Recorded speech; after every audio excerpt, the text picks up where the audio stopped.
With us today is JT McCormick. He is the president and CEO of Scribe Media, which is a publishing company that helps people write, publish, and market their books. Entrepreneur magazine recently ranked Scribe as having the number one top company culture in America. The company has also been repeatedly ranked as one of the best places to work in all of Texas. I am really excited to have JT on the show with us. We're going to be talking a little bit about his background and how he got to where he is today, and then where that is, what it looks like to run a company the way he does, and how it is that we can create best company cultures and best places to work. What goes into it? What are the challenges to it? How do you overcome those challenges?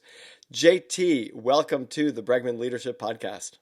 Peter, I appreciate it, sir. Thank you for having me. Such a pleasure. So let's actually start from the beginning, right? I'd love to, you're a thought leader and also a business leader, someone who runs a company. And it's always interesting to understand how people get to where they are. And you started kind of tough. So tell us, I know that you were born a mixed race son of a drug dealing pimp father and an orphaned single mother on welfare. You nailed it. I would not have made up that sentence. I read it because there's all sorts of ways I could have gotten that wrong. But tell us a little bit about what it was like growing up in the slums of Dayton, Ohio, what it was like to live with what I understand to be abuse and racism and some time in the juvenile justice system. Oh, wow. It was at the time very hard, very, very disheartening as a child because you can't do anything about your circumstances. As an adult, we have the choice to look back and see the story for what it is and what we want to make of it. So I chose not to be a victim, but you nailed it. My father was a pimp and drug dealer. He had 23 children. I'm the only one by my mother. To this day, I don't know where my last name comes from. My mother got the last name McCormick when she was in the orphanage, and we have no clue where it comes from or why we have it. 3 different times in juvenile, I was sexually abused by one of my father's prostitutes from the ages of 6 to 8. And man, never graduated high school. Had to go to summer school, get my GED. But I always say this to people, damn it, it says on the piece of paper high school diploma. So I got a high school diploma, not a GED. But never went to college, and here I am. So JT, I don't want to make light of this because there's so much to unpack here, and it's such a challenging childhood that you lived.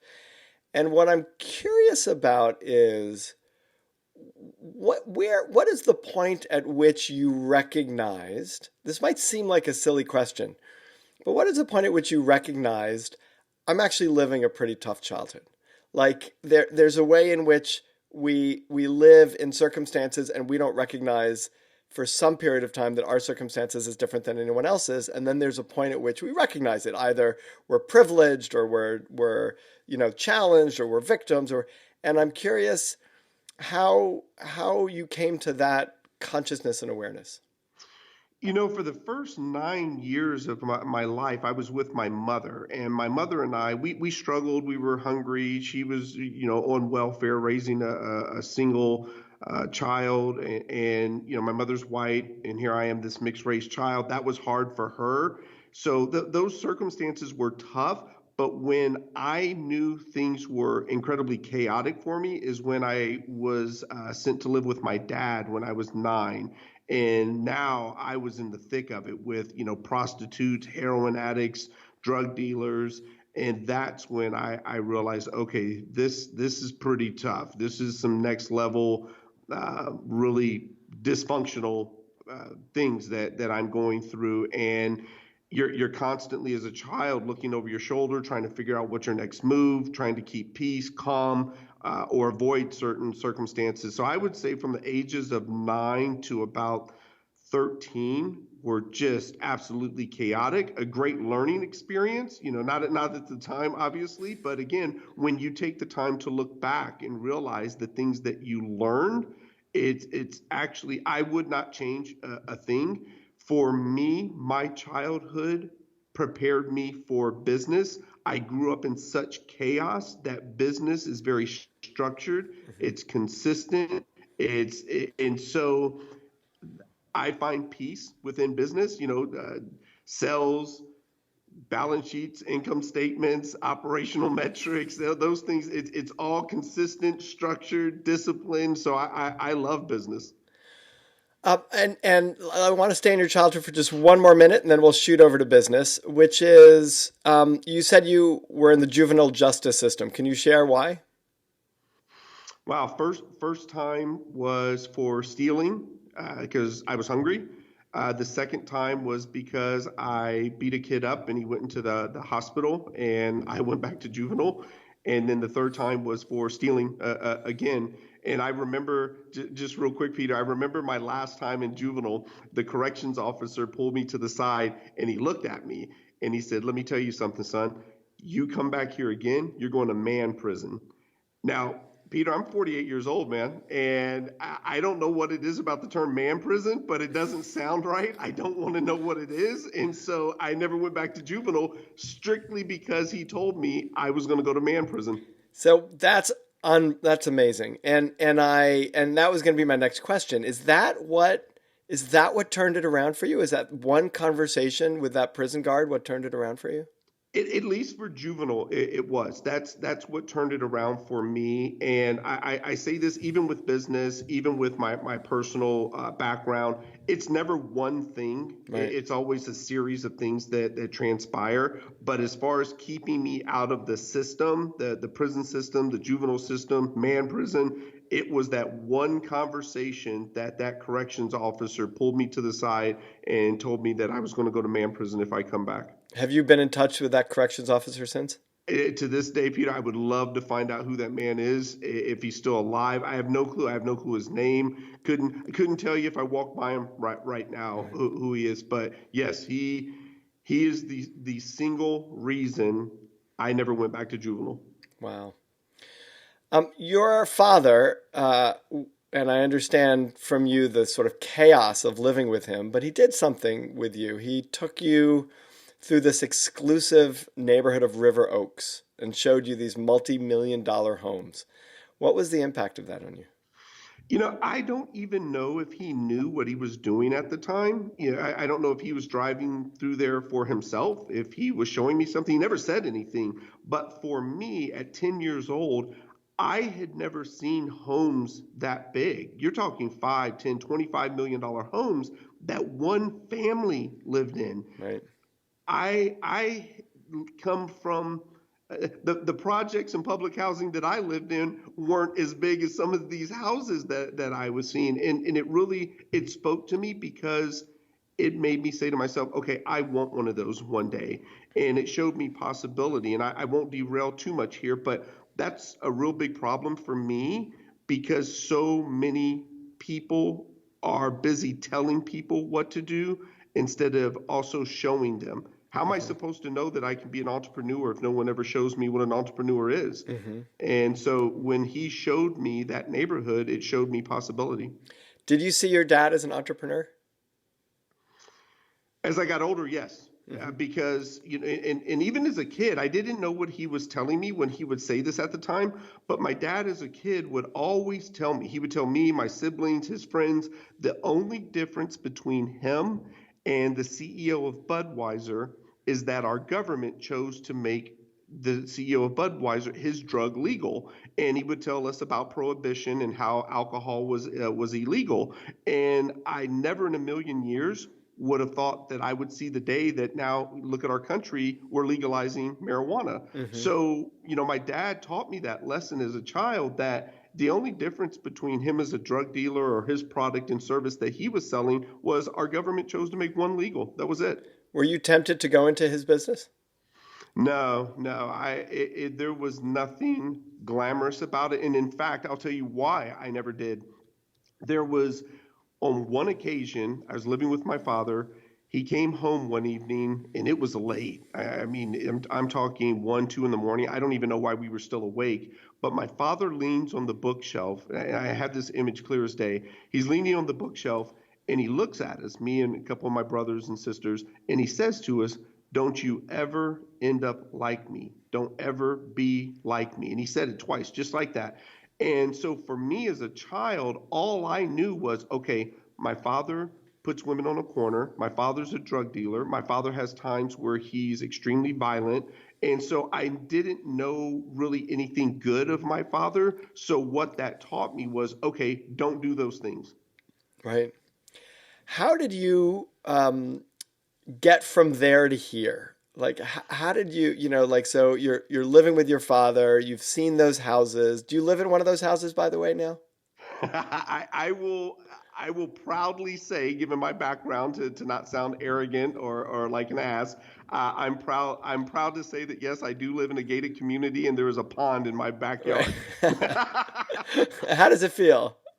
Excellent. Every Yeah. day I wake up, I have so much gratitude. I remember where I come from, and truth be told, Peter, it very much makes it an easy mindset that when you wake up in the morning and sit back and say to yourself, wow, there's somebody in a hospital room right now with cancer that can't leave that hospital bed. I have the incredible privilege to wake up in this beautiful home, four healthy children, healthy, beautiful wife, and it makes getting out of bed at 4 in the morning so easy. Right. We'll get back to that 4 in the morning thing. So, so what? How did you get there? How did you get here from there? What are some of the steps that you took, and maybe even some of the relationships that supported you along the way that enabled you to go from living in your father's home to living in this house that you only imagined? I've asked this question. I've been asked this question many times, and you and I talked about this earlier. It's never one thing. It's always a series of things that transpire.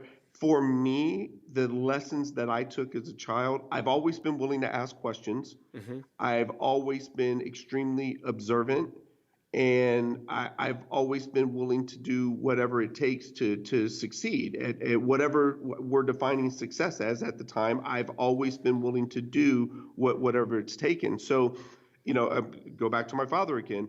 He, on one occasion, he looked at me and a couple of my brothers, and he said to us, "No matter what you do in life, be the best at it."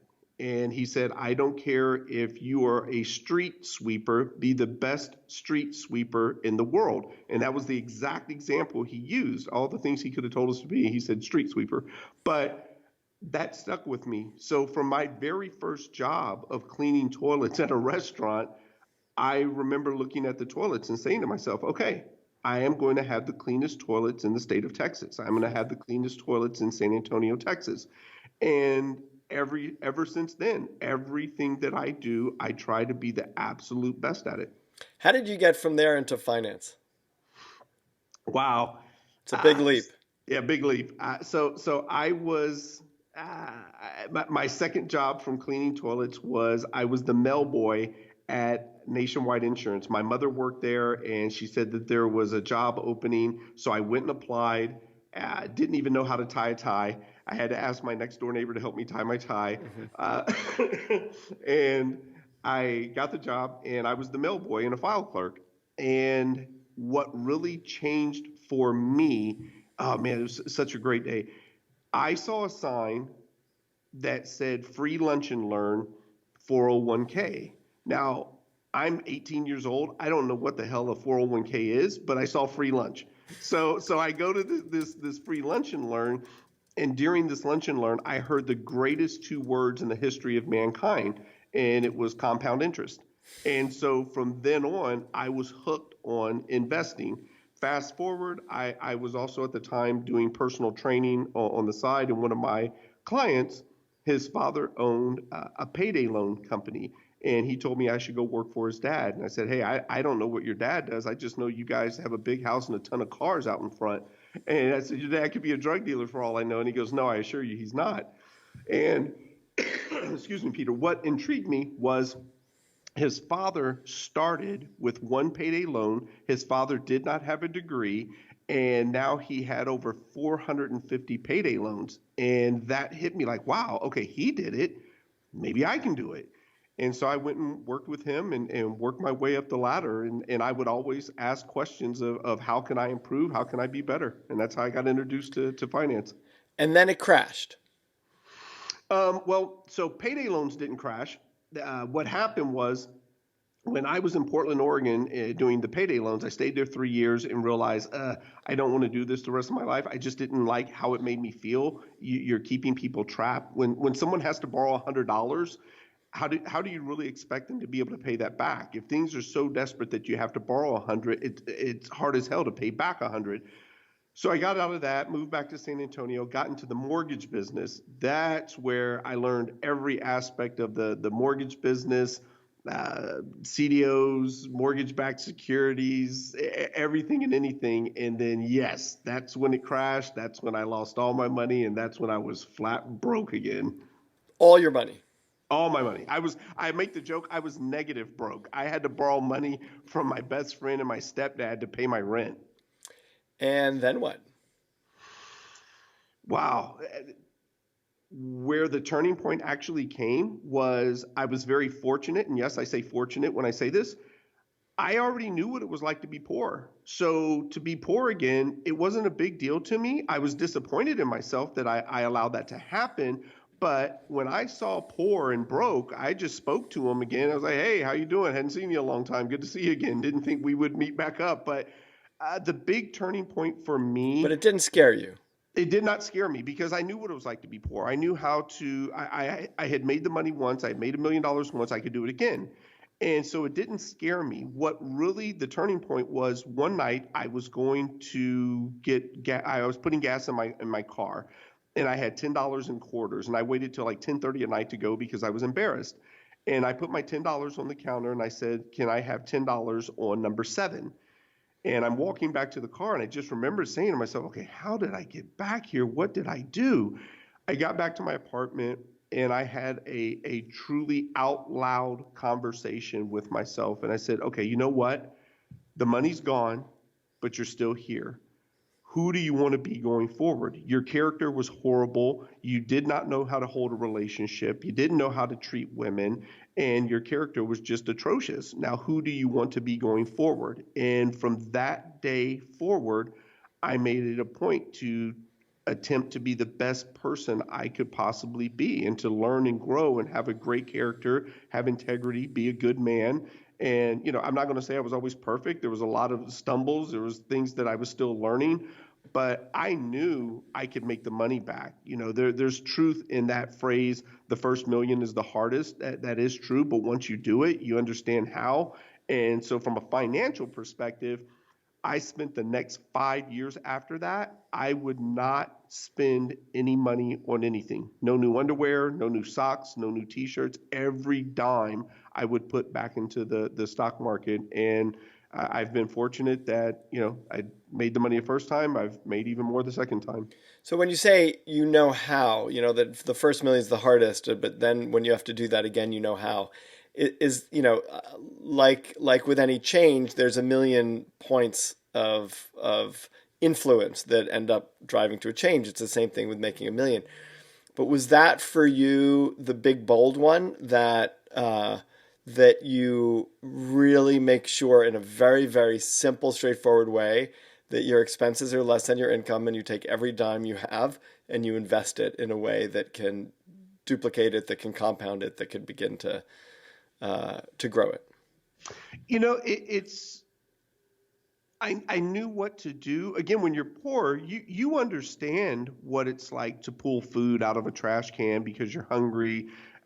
You understand how to get by on 35 cents. I still remember my mom used to tell me a story of how she had $2 for the whole week. Think about that, Peter. $2 for the whole week to that she had to make last until the next welfare check came. So, I come from knowing how to survive. What I didn't know was how to live. And so, survival was the easy part. But going back into it, yeah, I knew, okay, we're going to invest. I'm going to study. I'm going to study every aspect of the market. And I'll be the first to say this as well, Peter. I am the great recipient of the internet. To this day, I am blown away Everything you want to know about a publicly traded company is online. They have to post their quarterly financials, their annual report. And so I find it amazing while other people are binge watching Game of Thrones for the weekend, I go study annual reports so I can invest and make my money make money for me. So you then went on to start Headspring Software, and eventually this current company of Scribe Media. And Headspring Software was repeatedly ranked as one of the best places to work in Texas. Uh, Scribe Media is I ranked as having the number one top company culture in America.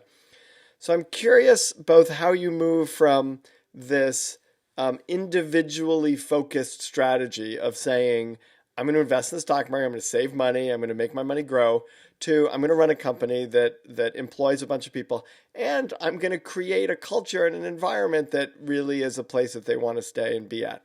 So, and along with that, as a podcaster or an interviewer, you should never ask more than one question, and I'm asking about five all at the same time.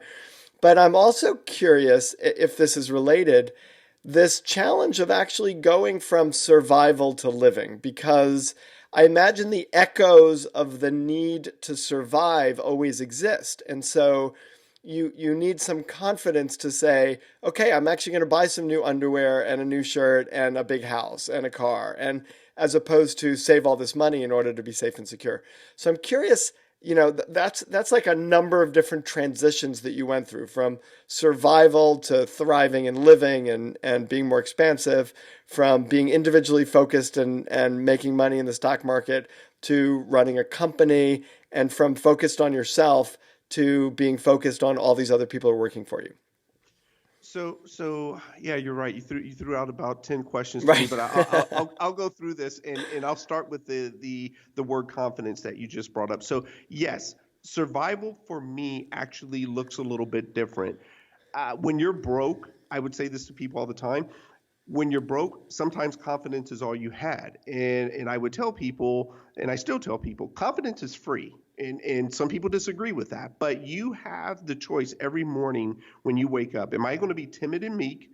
Am I going to be fearful? Or am I going to be confident? And even when I was broke, I knew confidence was free. I always had to be confident. And I believe a lot of that just came from the neighborhoods I had to walk through, the people I had to encounter. You had to give a confident demeanor sometimes just to survive. So survival for me also came with understanding confidence. So now we've got confidence covered. I'll take you back to where you said about Headspring. So I got to give credit. One, I was not the founder of Headspring. Headspring was around for a while before I got there. The CEO was there. So I'll tell you how this story came to be of understanding culture and not being an individual anymore. So when I was at Headspring, I was surrounded by incredibly talented software engineers, and I got hired. I was the lowest paid person in the company, and I made my sales calls from a storage closet on a fold out metal chair. Fast forward, within 2.5 years, I became the president of the company. Now, what transpired between that 2.5 years was I went from a very selfish individual who was not a culture fit, that should have been fired 71 different times, because all I cared about was I made the sale, go do your engineer thing, go code, go build something. And it was all about me. And in sales, that's what most of your salespeople are anyway. They're selfish individuals that want to make their commission, and they're all about themselves. What changed is then I got promoted from the individual salesperson to the EVP of sales and marketing. Well, now it wasn't just me that I was responsible for. I was responsible for our sales and marketing team. So then my attitude became, okay, we're going to have the very best department in the company, and we're going to be better than everybody else. So now I've got this whole team together, and we're not a culture fit because I've spread this toxic culture of we're better than everybody else. Then I got promoted to president, and Peter, I remember the day I woke up and it hit me. I thought to myself, oh, I can't do this by myself. I have to depend on everyone in this company. And it was that day, I would say within that month, I created my rules for myself and my 3 leadership rules. Number one, surround the company with people far smarter than yourself. Number two, surround yourself with people far smarter than yourself. And then number three, repeat number one and two. So that became my motto for leadership. I realized it wasn't about me anymore. It was about those individuals that I serve. And I feel that so many so-called leaders, people with three letters behind their name, CEO, MBA, PhD, I don't care what your letters are. Three letters don't make you a leader. You're a leader if you serve and support those individuals that allow you to lead. So, what is it? What are some of the concrete ways you do that that makes Scribe such a strong company culture? Number one, you mentioned this earlier. You said for those people who work for me, I'm very adamant on this. No one works for me, people work with me. I am no more important than anyone else in our organization.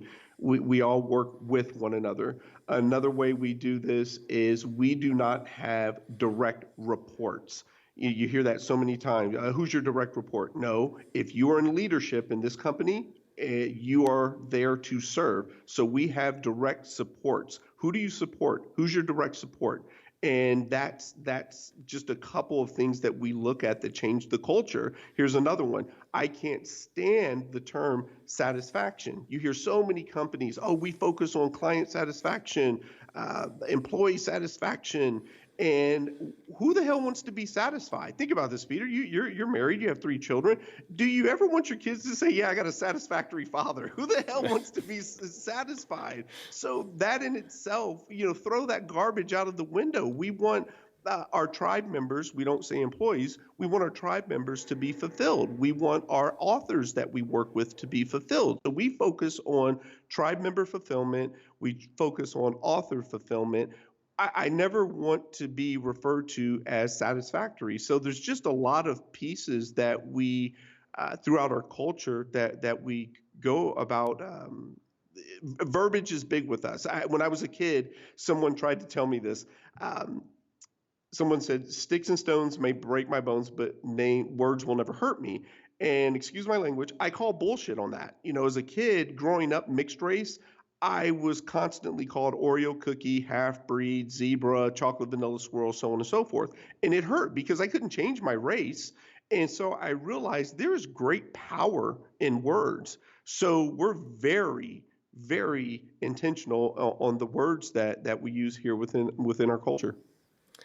And so, when you say that you're not the most important person and that you're there to serve people, and I hear that, and we've heard that a lot from great leaders, right? A lot of great leaders will say the same thing, that you're there as a leader to support the people in being successful, who are also supporting you and the company to be successful.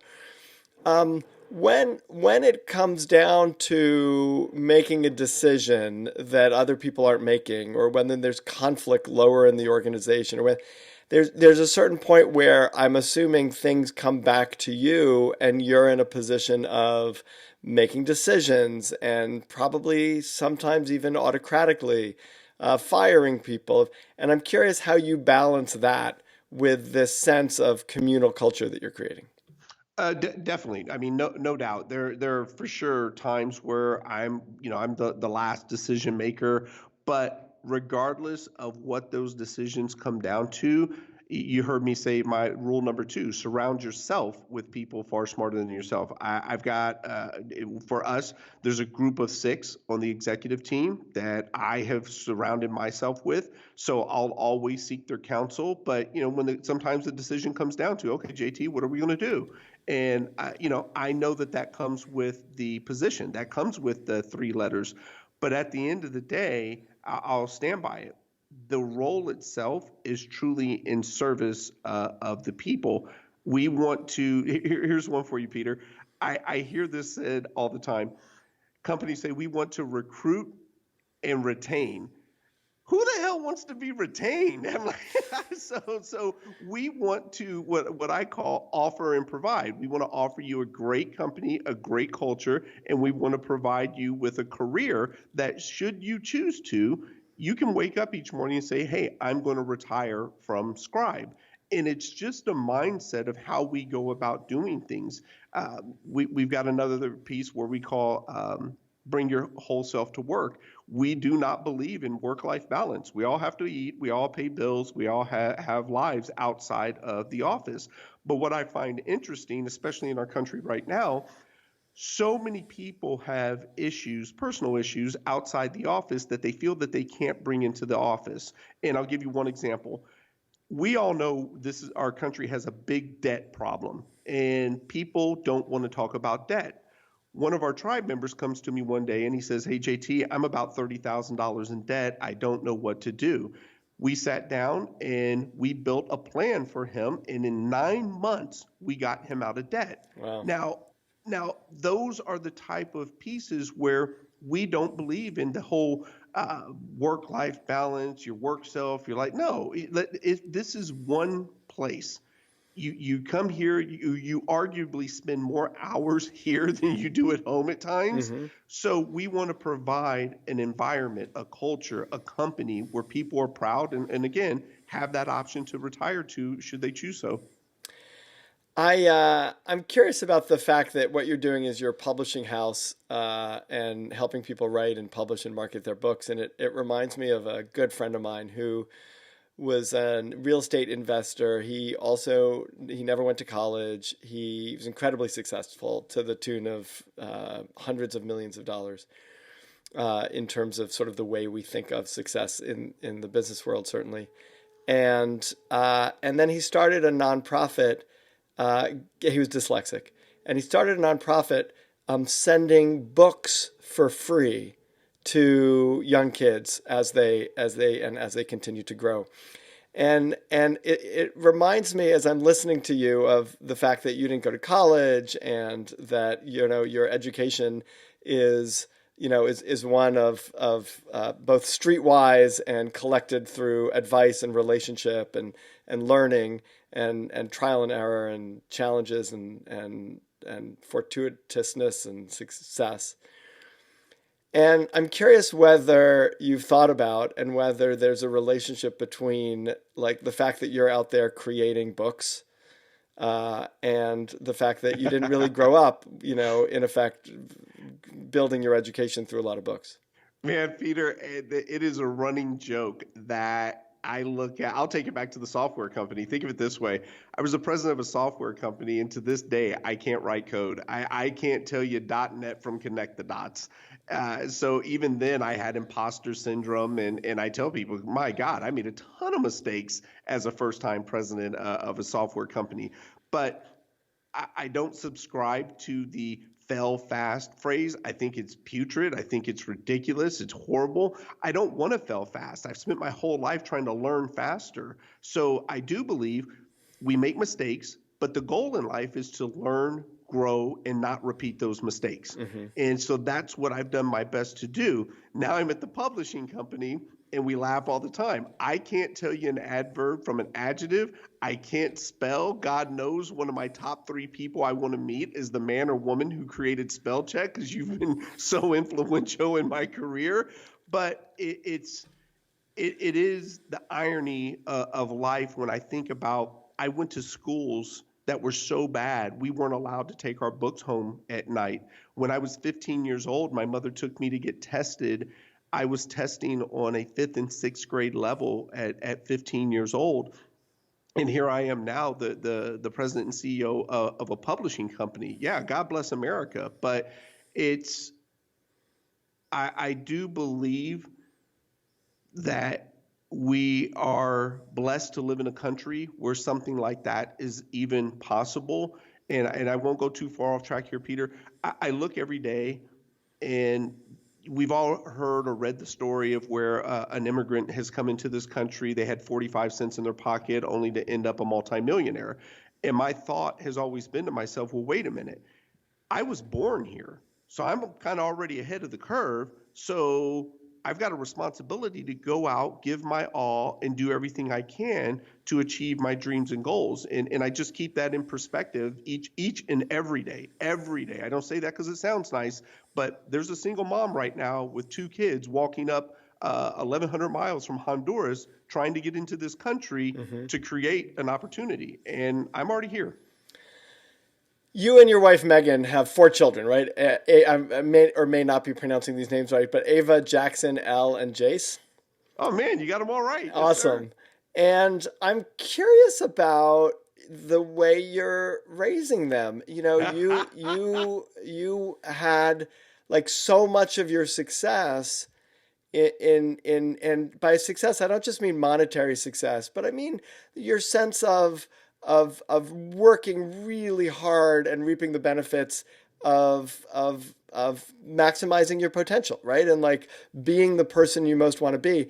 And in some ways, it certainly from your story, it sounds like it's helpful that you grew up under the kind of pressure that required that you show up in order to do that. And I'm curious about, whether you're worried about Ava and Jackson and Al and Jace, whether you are confident that, like how do you support them in that kind of growth when they don't have the same kinds of challenges?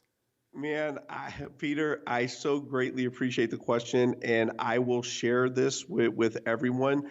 We all have fears. I don't care what anyone says that, I'm not afraid of anything, whatever. My greatest fear, my greatest challenge in life is how do I give my children everything, but teach them to appreciate it? Mm-hmm. The very reason I appreciate my home is because I didn't have a house like this. Right. My kids, this is all they know. They go to private Christian school. They don't know what it's like to be hungry. They had the we were fortunate. I was speaking, and my 2 oldest, Ava and Jackson, got a chance to see me speak on stage for the first time. And afterwards, they heard things from me on stage that they hadn't heard before. And what they really focused in on was Dad used to eat out of a trash can because he didn't have food. And they just can't bring their minds around, Dad, why were you eating out of a trash can? So yeah, I'll admit it is my greatest struggle to give my children everything. Ava's 6 years old. Oh, Peter, get this. Ava is 6 years old. She knows what the Ritz-Carlton is. She will say, "Are we staying at JW? Are we staying at Ritz-Carlton?" She knows the difference. Wow. And I look at her and I say to myself, I have to smile. I'm like, I created that. Right. And But it's also so scary. it's also scary Right. because, for 2 reasons. I say to my wife, I don't want her to feel entitled. I don't want her to grow up and not realize the work ethic and everything that went into this. So that's one reason. The other reason it's scary is because, man, God, I feel bad for the person that tries to date my daughter. Wow. We have been speaking with J.T. McCormick. He's the president and CEO of Scribe Media, which is a publishing company that helps people write, publish, and market their books. JT, it is such a pleasure to connect with you. Such a pleasure to talk to you. Thank you so much for being on the Bregman Leadership Podcast. Peter, this was awesome. I appreciate you having me on. Thank you, sir.